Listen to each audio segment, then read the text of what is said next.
African peri peri chicken fry. ചെറിയ പീസായിട്ട് മുറിച്ചിട്ടുള്ള സവാള, തക്കാളി, പഴുത്ത് ചുവന്ന പച്ചമുളക്, പിന്നെ കുറച്ച് വെളുത്തുള്ളി, വറ്റൽമുളക്, മല്ലിയില, ലേശം മഞ്ഞൾപ്പൊടിയും കാശ്മീരി ചില്ലിയും ആവശ്യത്തിന് ഉപ്പും ചേർത്ത് വെള്ളം ചേർക്കാതെ അരച്ചെടുക്കണം. ഇനി ചിക്കൻ്റെ മുകളിലേക്ക് തട്ടാം. പിന്നെ കുറച്ച് വെളിച്ചെണ്ണയും കൂടി ഒഴിച്ചിട്ട് മിക്സ് ചെയ്തിട്ട് നടുവിൽ ചെറിയൊരു പാത്രം വെച്ച് ഒരു തീക്കനൽ അങ്ങോട്ട് വെക്കുക.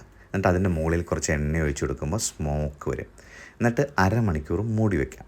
ഇനി പാനിൽ ലേശം കുക്കിംഗ് ഓയിൽ ഒഴിച്ചിട്ട് എല്ലായിടത്തും അങ്ങ് പുരട്ടി കൊടുക്കുക.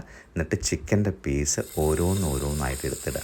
ലോ ഫ്ലെയിമിൽ വെച്ച് 3 മിനിറ്റ് കൂടുമ്പോൾ മറിച്ചിടാം. വളരെ കുറച്ച് എണ്ണ മാത്രം മതി കേട്ടോ. അങ്ങനെ 3 മിനിറ്റ് വീതം 3 തവണ മറിച്ചും തിരിച്ചും ഇട്ട് കഴിഞ്ഞാൽ സ്വാദിഷ്ടമായ African peri peri chicken fry ready. നല്ല സ്വാദാണ്.